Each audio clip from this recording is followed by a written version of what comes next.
네, 고맙습니다. 이어서 질문해 주시면 되겠습니다. 안녕하십니까. 이렇게 뵙게 돼서 너무 영광스럽습니다.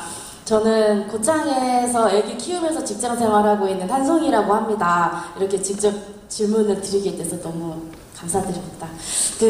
저도 두 가지 정도 있는데요. 지금 현 정권에 있는 윤석열 대통령에 대해서 말씀을 드리는 게 아니고, 전 박근혜 전 대통령이 탄핵이 됐었잖아요. 그리고 나서 이제 문재인 대통령이 되었었고, 윤석열 대통령이 지금 현 집권을 하고 있지만 이 사람에 대해서 얘기를 하는 게 아니고 이 탄핵이 다시 이루어질 수 있을까라는 생각이 드는 부분을 하나 질문을 드리고 싶었고요. 예, 알아들었습니다. 질문은. 예. 그러니까 윤석열이라는 사람을 말하는 게 아니고 다시 탄핵이 이루어질 수 있는지. 예. 그런 일반적이고 학구적인 질문. 그렇죠. 그리고 두 번째 질문을 드리고자 하는 건, 제가 이제 문재인 대통령을 지지를 하고 있었던 사람으로서 민주당에 당비를 내고 있는 당원입니다.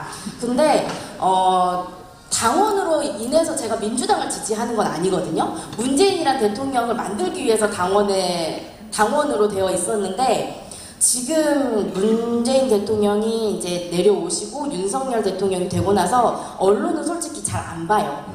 안 보는 게 정신 건강에 좋습니다. 네네. 그래서 좀 많이 혈압도 오르고 해서 언론을 좀 많이 보고 있진 않지만 핸드폰이나 그런 걸로 해서 여러 매체를 통해서 어떻게 보다 보니까 지금 좀 답답한 심정이 드는 게, 지금 야권이 야권의 역할을 제대로 하고 있는지 그게 조금 많이 의심이 드는 부분이 좀 크더라고요, 요새. 예. 그리고 또 아까 질문하셨던 부분에 있어서 조금 맥락이 비슷하지만, 야권에서 유시민 작가님께서 이 사람들은 정말 내가 조금 이 사람들이 좀 지도자 쪽으로 올라가도 괜찮을 법한 사람들이 눈에 많이 보이시는지 그것도 좀 질문을 좀 드리고 싶었습니다. 감사합니다. 두 번째 질문은 제가 좀 조심스럽고요. 두 번째 질문은 민주당에는 좋은 인재가 많은 것 같아요. 제가 생각하기에는. 이제 첫 번째 질문과도 연관되어 있는데, 저는 이제 예전에 1987년도에 김대중 대통령이 그 대선에서 3등으로 낙선하시고 나서 평화민주당에 이제 재야 출신들이 막 입당할 때, 그때 제가 이제 평민당에 입당을 해서 독일 유학 떠날 때까지 한 2년 반, 3년 정도를 그 당을 겪어봤거든요. 저는 정말 그때 그 평화민주당을 보면서 절망이었어요. 이게 정당이야. 정당 같지가 않고, 이게 도대체 뭐냐, 이게. 우리가 교과서에서 민주주의는 정당 정치라고 배웠는데, 이건 정당이 아니다, 기본적으로. 그런 느낌뿐이었어요. 이제 그때하고 저는 비교를 해요. 지금의 민주당을. 그러니까, 약 한 35년 동안 이 정당이 우여곡절을 거치면서 오늘에 이르렀는데, 지금은 정말 상대적으로 평가를 하면 너무너무 훌륭합니다. 그때하고는 비교할 수도 없습니다. 당원도 많고요. 전국에 고루고루 많고요. 당원 제도도 이제는 훌륭하고요. 이제 물론 개선해야 될 점이 없는 건 아니지만. 그리고 당원들이 투표 결과도 언제나 민심과 맞닿아 있는 투표 결과를 매번 냈고요. 당원들이 생활 공간 안에서 고립되어 있지 않구나. 자기 주변의 시민들과 호흡을 나누고 있거나, 당원의 베이스가 굉장히 건강하다고 얘기를 하죠. 정치인들도 정말 국회의원들 숫자도 많을 뿐만 아니라 자질도 정말 비교할 수 없을 정도로 훌륭한 분들이 많아요. 그 점은 저는 욕심이 적어요. 어떤 분들은 민주당이 부족하다고 막 질타하시는데, 이만큼 되기까지 정말 많은 분들이 희생하고 헌신하고 이렇게 해서 이만큼 온 거거든요. 앞으로 더 저는 발전해 나갈 것으로 봅니다. 그렇게 보고요.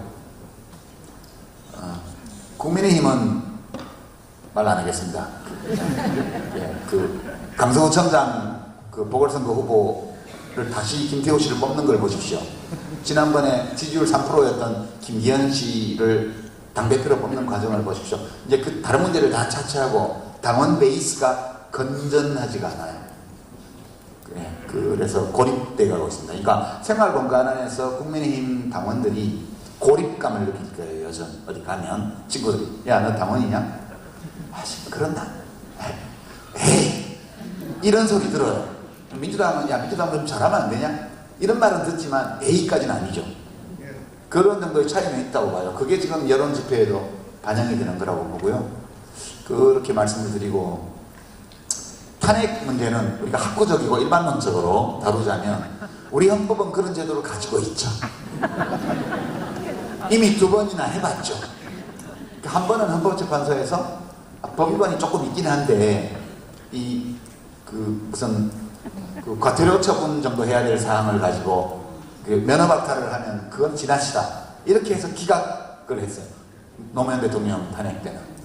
그리고 박근혜 대통령 탄핵 때는 보니까 면허박탈을 해야 되겠다 그렇게 해서 한 거라서 2번 차이가 있는 결과지만 2번 해봤습니다.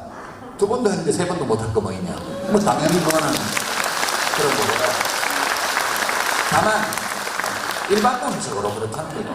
학술적으로 볼 때. 다만 이제 이게 어떤 경우에 탄핵이 되느냐, 어떤 경우에 탄핵을 국회에서 해도 헌법재판소에서 기각이 되느냐, 이걸 보면 이게 이제 민주주의의 기본 원리예요. 우리 민주주의가 그래도 건강하다는 게 국민 여론이 압도적으로 탄핵 반대면 헌법재판관들이 그걸 존중해요. 근데 노무현 대통령 때는 노무현 대통령 지지율은 낮았지만 취임한 지 1년밖에 안 된 대통령이었는데 국회의원 임기는 석 달밖에 안 남았을 때고요. 그리고 국회의원들에 대한 지지도는, 국회에 대한 신뢰도는 대통령 신뢰도보다 더 낮았거든요. 그러니까 그런 조건에서 그 국회의원들 곧 임기 끝나고 물러날 국회의원들이 모여서 별것도 아닌 일로 대통령이 일부 언행이 법위반일 수도 있지만 별것도 아닌 일로 말하자면 무슨 약간 차로 위반 정도 한 거 가지고 지금 자동차 압류하고 지금 운전면허 박탈하겠다고 한 거니까 화난 거죠. 그래서 국민 여론 자체가 탄핵 기각에 대한 지지가 압도적으로 높았습니다. 그리고 이제 선거 결과도 그것 때문에 총선에서 열린우리당이 제1당을 했죠. 과반수로. 그러니까 이제 헌법재판관들이 그걸 존중한 거거든요. 헌법재판관들이 법만능주의자가 아니에요. 자기들이 법을 다루는 사람이지만 민주주의의 기본 원리라는 것은 주권 재민이거든요. 박근혜 대통령 때는 뭐가 달랐냐? 80%의 여론이 탄핵하라였어. 이렇게 탄핵한 거예요.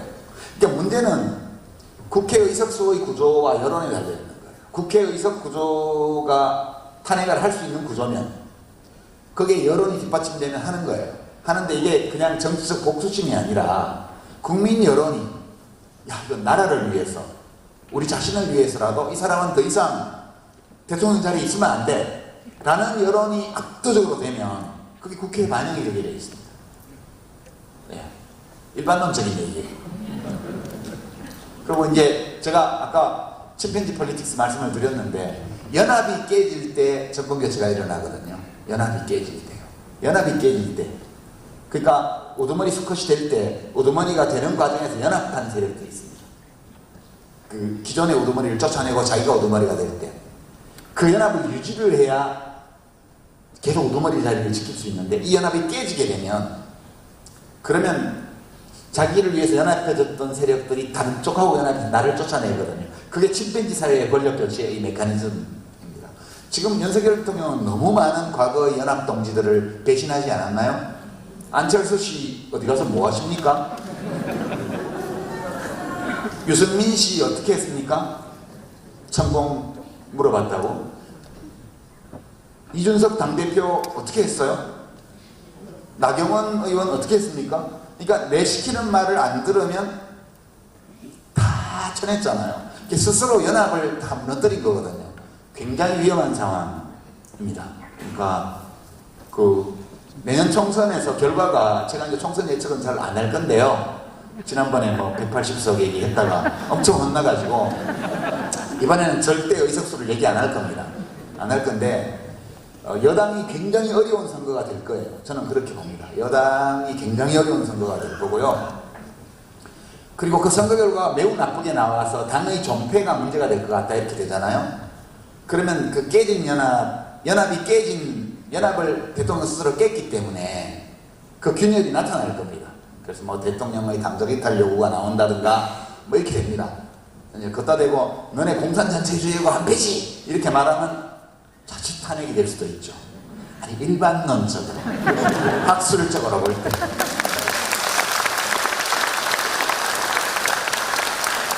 그러니까 탄핵은 법률적인 문제 이전에 정치적인 문제입니다. 그 주권 재민의 원리와 관계되어 있는 정치적으로 한 번 뽑았는데 뽑았던 주권자들이 후회한다. 압도적으로 물렸으면 좋겠다 라고 생각할 때 물을 수 있는 제도를 만들어 놓은 거거든요. 탄핵 제도라는 게. 그것은 합헌적인 거예요. 이런 얘기 한다고 해가지고 대성불복이냐 무슨 국채를 부정한다 민주주의를 파괴한다 이런 식으로 이제 여당 분들이 얘기를 하는데 그건 학술적으로 아주 틀린 주장이죠. 학술적으로 보면 언제든지 그 주장을 할 수 있습니다. 제도적으로 보장되어 있고요. 완전히 합헌적인 거예요. 일반론이었습니다. 네.